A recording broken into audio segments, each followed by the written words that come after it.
The biggest thing I would say is don't suffer in silence. So whenever I'm having challenges personally, I express it and I'm kind of loud and proud about it. And then I learned that many other people are going through the same thing and they haven't shared it because there is a sense of shame or judgment. So I would say another way of looking at this is really seeing if you do share, maybe there's someone else in the same boat that has experienced the same thing and can give you some words of wisdom, or at least a feeling of camaraderie and feeling that there is another individual that has made it through and has survived and now is thriving, so that you could inspire that in you. As I open up, I see other people's doors to open as well. Put yourself out there. You never know which you're going to get back, and you probably will get back a lot more good than you anticipate.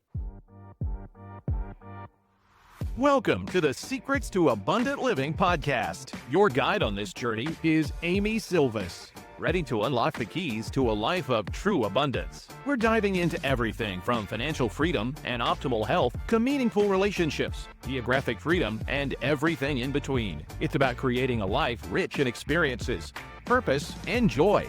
If you're ready for the secrets to an abundant life, hit that subscribe button now, and let's get started. Secrets to Abundant Living podcast community, welcome. This is Amy Sylvis, your host. But more importantly, we have an incredible guest here today. We've got Dr. Parastoo Rezai. She has been a friend for several years, and I am in deep admiration of so many things about her as a mother, what she does in her career. She's also an author, and I cannot wait for you all to get to know her. Doctor, it's really an honor to have you here today. Thank you so much for joining us. Thank you for the opportunity to speak with you today and your audience. I would love for you to tell the audience just a little bit more about yourself. I know there's so many things to cover. You've done so many amazing things in your life, but let us know a little bit about you. Sure. So I was born in Iran and immigrated to the US when I was about 8 years of age. I haven't been able to go back since. So I have two brothers and my parents are here in the US as well. So my youngest brother was born in the US actually. And we've lived in San Diego for as long as I can remember, and went to, elementary, middle school, high school here, graduated from UCSD in cell bio and biochemistry and major. So I was kind of science minded and pursued the career as the clinical pharmacist. So I went to USC Pharmacy School. We lived in Los Angeles for about 16 years and are now back in San Diego. And I've been here for about 11 years. I work as a clinical pharmacist, so I've been working in the pharmaceutical industry about 18 years now. And prior to that, I was at Cedars-Sinai Medical Group as a clinical pharmacist. And we have two beautiful children, one that is 18 and finishing up her first year at UCSD, and our son who is going to be a sophomore this year. And I would be remiss if I didn't talk about our little dog, Casper, who is my buddy. He's sleeping here next to me and is always keeping me company as I work and do other things throughout the day. So feeling very blessed and a lot of love in this house and friends and family around. Incredible. I've had the privilege of meeting both of your children several times, and they were still, I don't even think they were in high school last time I saw them, and their poise and how articulate they are. I've just been so fortunate to be able to keep in touch with them and watch them as they grow. You and Dr. Afshar must be just so incredibly proud of who they are, not only scholastically and academically, but how much they care about their community and how talented they are. Just really in deep admiration. Thank you so much. It means the world to hear that. Yeah, they're hopefully deeply rooted and understand the value of giving back and service and really trying to be as empathetic as possible. And that's, something that we really try to instill in them, and kind of seeing our, firstborn in college now and really emulating those kind of traits and, showing up and being able to help and be kind and giving is really a blessing to be able to see in real time. So we're very proud of our kids. Oh, I can see why. You're also an author, which is incredible. The creativity that goes with that, in addition to kind of your clinical and scientific knowledge in your career, is a coupling that we don't often see. I'm just so impressed with that. What led you to want to write a book? Thank you. Yeah. So I've always been very passionate about writing and just the art of expression. But because, as you mentioned, I followed a very scientific path for my career, I always felt that part of my ability and my form of expression was a little bit stunted in that process. And I always wanted to look for a particular inspiration to write a story on a certain topic or about someone. And I found that inspiration through an individual who was going through a lot of hardships in her life, which, the book is actually inspired by a true story. And so the story is really a kind of combobulation of not just about illness, but how to overcome difficulty, about culture, about family, about love, about how when forces always come together in the positive can create wonderful change. And, it's almost like a metamorphosis. So I always think, when people go through hardship, and I tell this to our kids, it's, a diamond has to go through a lot of pressure and a lot of pain before it's able to shine. And so this individual's experience and everything that she went through with illness, not only for her husband, but also herself, and then how she had to really, become a new person with a new identity, with, a new career. And all of that happening while raising two young children kind of inspired me to share her story. And I try to, keep it honest and make sure that I'm also, protecting some identities. But in that process, I was also able to share a little bit about my culture and, what it means to be an Iranian. And then also a little bit of my own experiences and our travels and how, we kind of do things in our family. So it's really a meshing of different facets of my life and her life and putting it all together.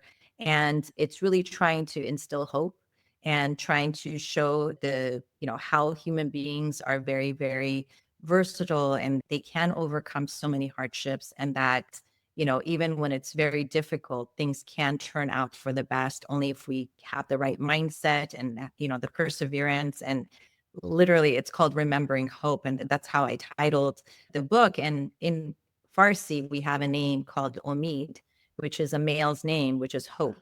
And so this book is actually, one of the protagonists, his name is Omid. So it's like remembering hope. And the female protagonist is remembering kind of her life and her journey in life with her husband, who's named Omid. So that's why I called it Remembering Hope as the title.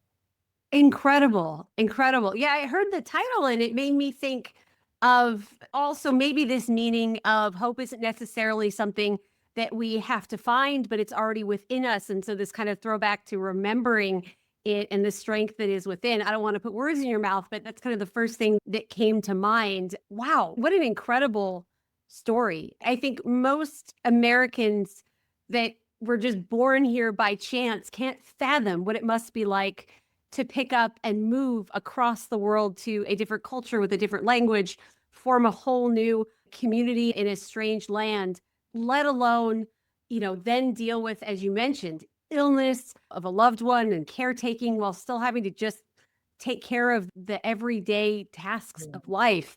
Just sounds unimaginable. And the fact that this was based on a true story really blows me away. Yeah, I mean, I tried to use a little bit of the experiences also of my own family when we immigrated here as refugees, and I even tell my kids now, I'm like, imagine if today mom and dad were, getting up and going to a country that they didn't know the language, they didn't know the ways of life, they didn't know anything, and starting literally from scratch with no money. And that's what your grandparents did when they brought us here.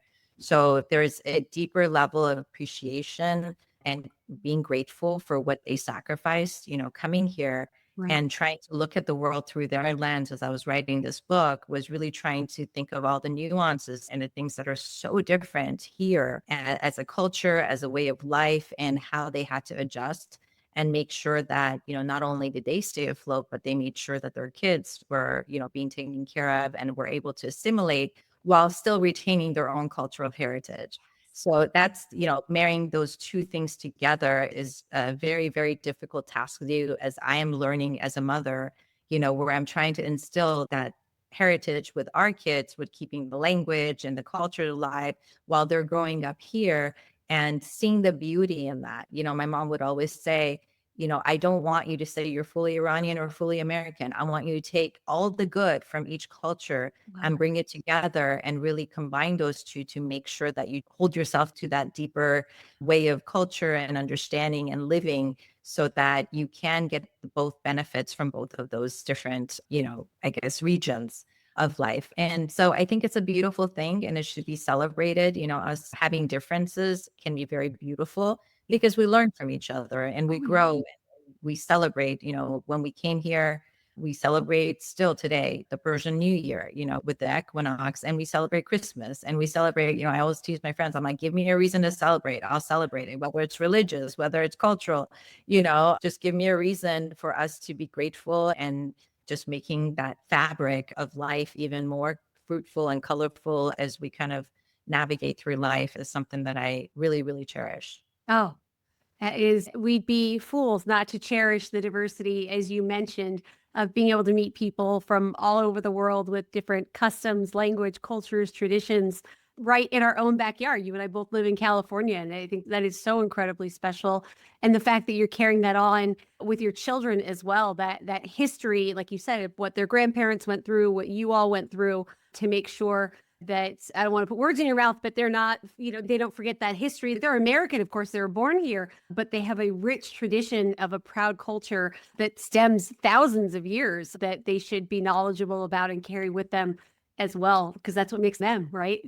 Sure. I mean, I came when I was 8. I haven't been able to go back since. Yeah. I'm, in my Oh, early 50s now, and I was hoping that I could take them back so they can see, there is a country that speaks this language that mom and dad keep telling them to practice. yes. And, really seeing it live and in person and appreciating all the beautifulness of that land.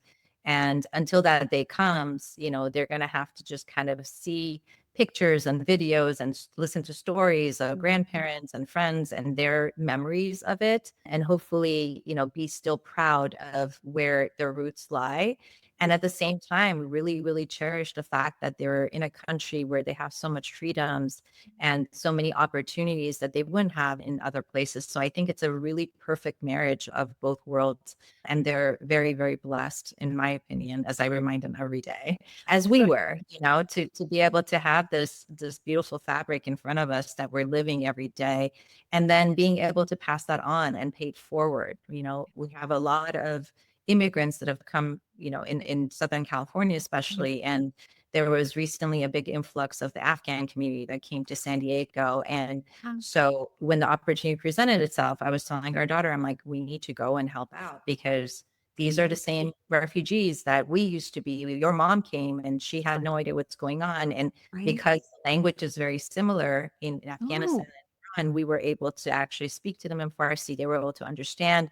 And wow. so we were the kind of the liaison and the vehicle with which they were able to adapt to their new life in the US and telling them of all the pitfalls and all the challenges and all the beauty of living in the US. And just being able to do that felt, like full circle, where I came here and I felt lost and confused and didn't know a word of English and, trying to adapt to the American way of life. And now as an adult that has been living here and have gotten all the benefits, how do I introduce that to some new individuals that are come here so that they can, reap kind of some of the benefits and be able to give back to the community as well. And so it was beautiful to have, yes, I mean, involved in that process as well, because she was able to speak to these, little young Afghan girls and boys that were here that were lost, just like I used to be, and was able to help tutor them and explain how the school process works, etc.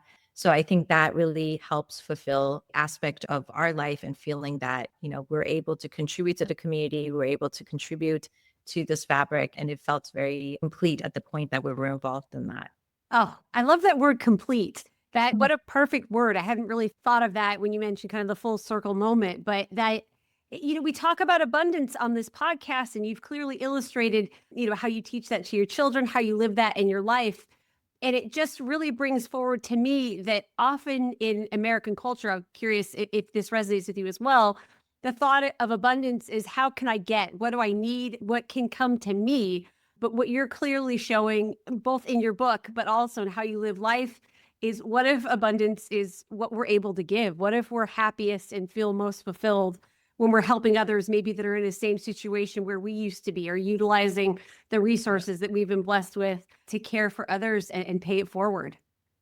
Yeah, I mean, it might sound cliche, but it's really how your soul is being nourished. Mm, And to do that, you need to find your passion. You need to find kind of your calling. And, sometimes my son asks me, Mom, what you're doing now, how can you make more money? How can you, kind of go a little bit above so that you can make money. And I said, my mission is not that.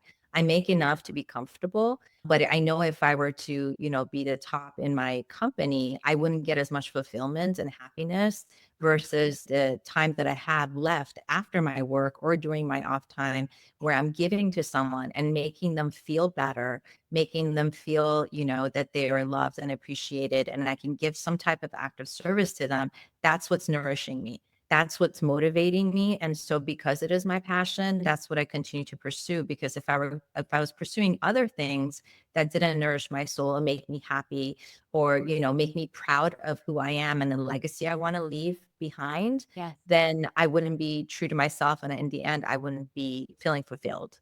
So it's just, again, there are many flaws in, the things that I do and the things that I say and the way that I act. But this, I feel like, makes me happy. So there's no altruism in it. It's really, I'm doing that service. Yes, it helps people, but it's making me feel good. So it's kind of for selfish reasons, but I always get a high from it personally when I'm trying to provide some service to others that may need, my assistance for various reasons.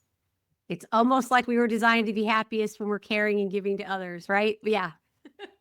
Yeah. And it really makes me think of how this book that you've authored is able to communicate that message to others. I can't imagine the feedback that you've received from people that have been able to read it and understand the journey that you take readers on. Can you tell us a little bit more about Sure. what that journey has been like for you?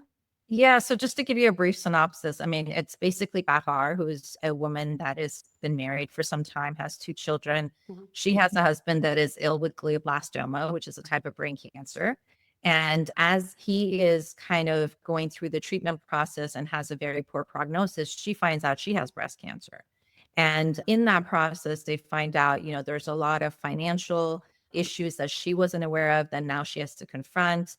And the kids have no idea that, dad has cancer, let alone mom does. And so it's going through this journey of, what do I do? How do I do it? How can I overcome this monumental, difficult kind of phase of my challenge in my life?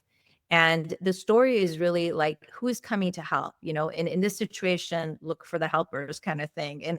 And who were the ones that stepped up? So her family came through, her friends came through, and the support that she had with all of these individuals, in addition, obviously, to the providers, the physicians, the power of modern medicine. Yeah. But it really literally took a village to be able to take her through this journey Right. so that she can feel that she has overcome, what we call a tsunami that just kind of came through. And in the end, be able to stand up and feel whole again. And so that's really what the book tries to inspire and tried to give that person who has heard of a diagnosis or has had some kind of challenge to be able to understand that even in the worst circumstances of our life, we're very resilient as human beings. And that, you can be getting chemo and still be studying for an exam to make something, again, renew your career from scratch after being a homemaker for many years. And Right. where, again, going with a standard quote, when there is a will, there is a way. And this book really tries to inspire that.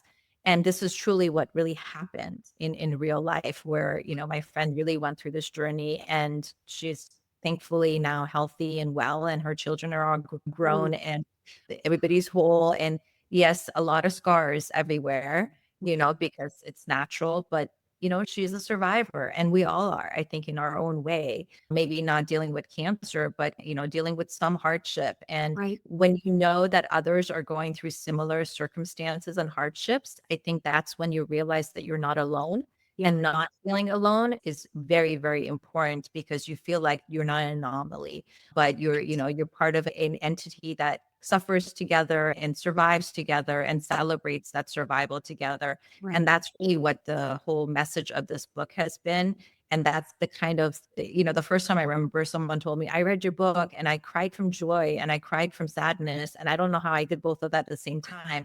And for me, as a first time author, it was so nice to hear that because I was able to ignite, a sentiment of love and pain and all that in one, book. So I felt personally very fulfilled in having accomplished that. But having that response and feedback really helped me realize my personal dream to be able to create that relatability in the story that this person is telling me, that they felt something. And at the same time, they did understand why I called it Remembering Hope, because Ah, that's really what it's about. absolutely beautiful. Absolutely beautiful. Now, is the book available in both Farsi and English, or is it just English right now? Yes. So again, wanting to go back to my roots. And, I had a lot of friends tell me, well, I love your book, but my parents, they don't read English. And Yep. can we translate this in Farsi? And so I went ahead and actually had somebody translate it in Farsi in Iran. And then I wanted to be able to publish it. And they said, because of some of the scenes in there, you would have to get special permission. And I'm like, I'm not changing any part of my book. I'm not going to be okay with censoring any of it. So after that, we brought it here. And actually, my friend's father, who went through all this, the journey and the story, he helped me translate a lot of the book as well.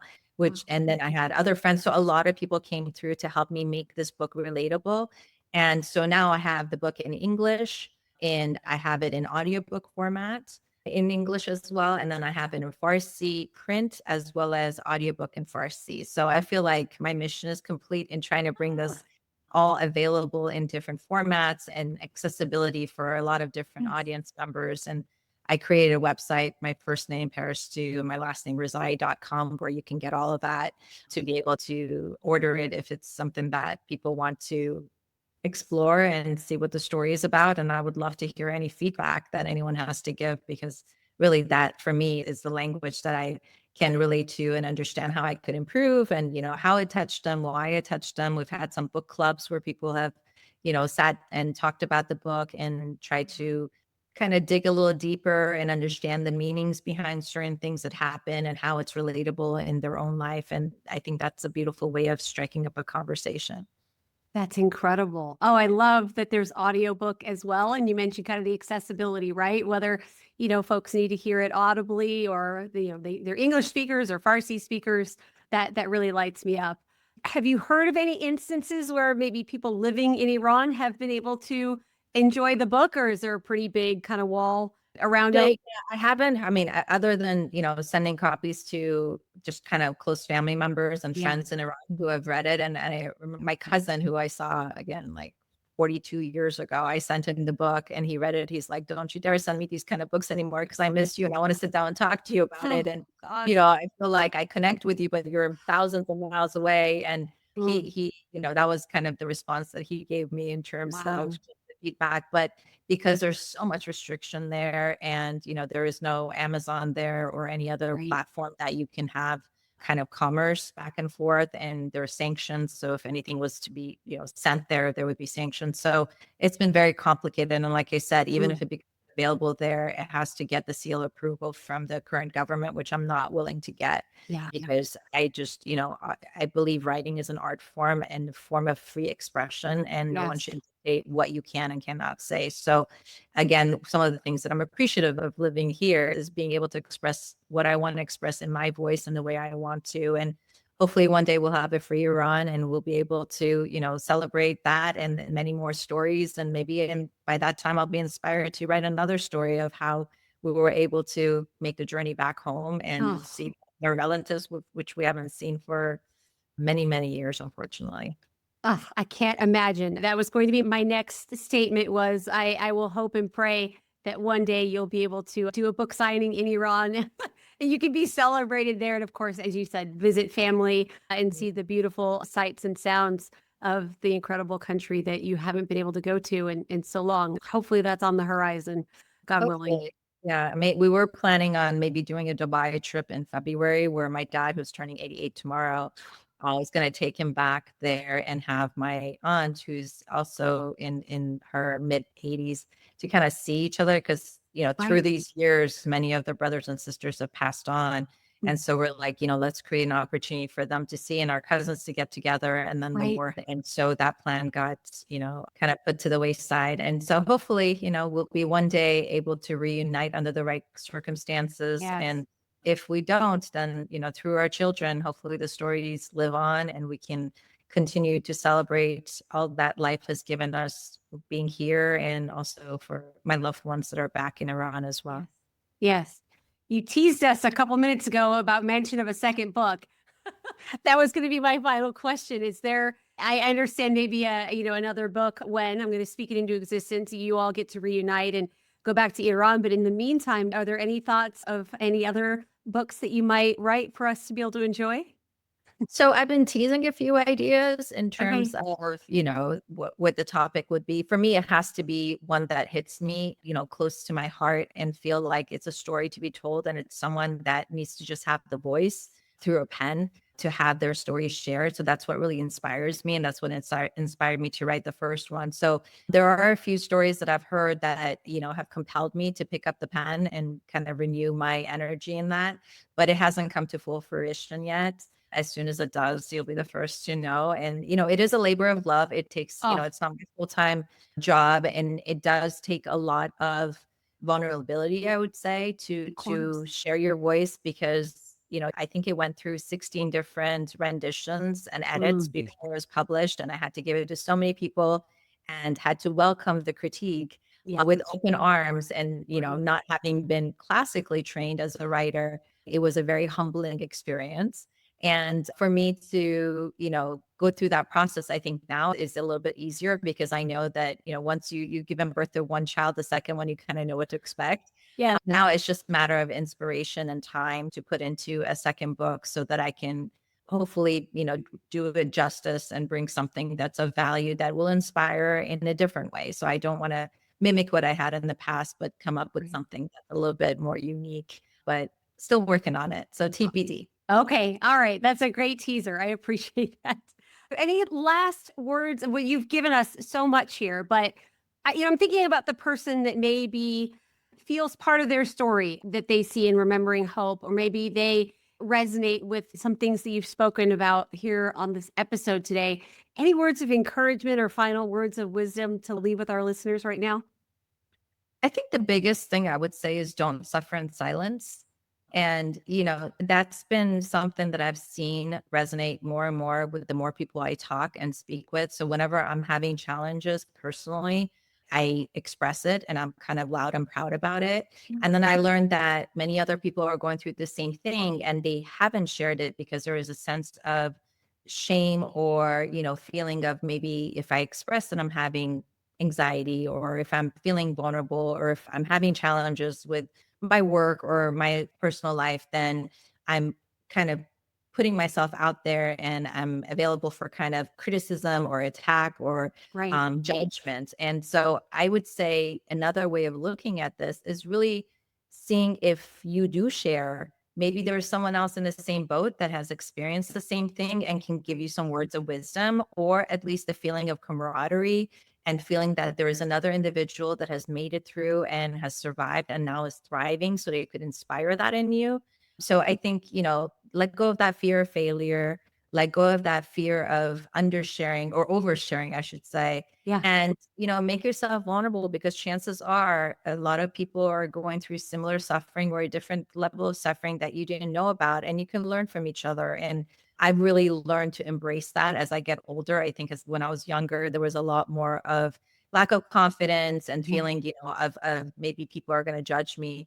But as I open up, I see other people's doors open as well. Yeah. And I think that's what I would leave your listeners in terms of a word of advice is put yourself out there. You never know which you're going to get back. And you probably will get back a lot more good than you anticipate. I love that. Absolutely brilliant. Thank you so much for joining us here today. Remind me one more time of how folks can get a hold of your book and the best way to reach out to you. Sure. So it's available on Amazon, Remembering Hope, and again, under my name.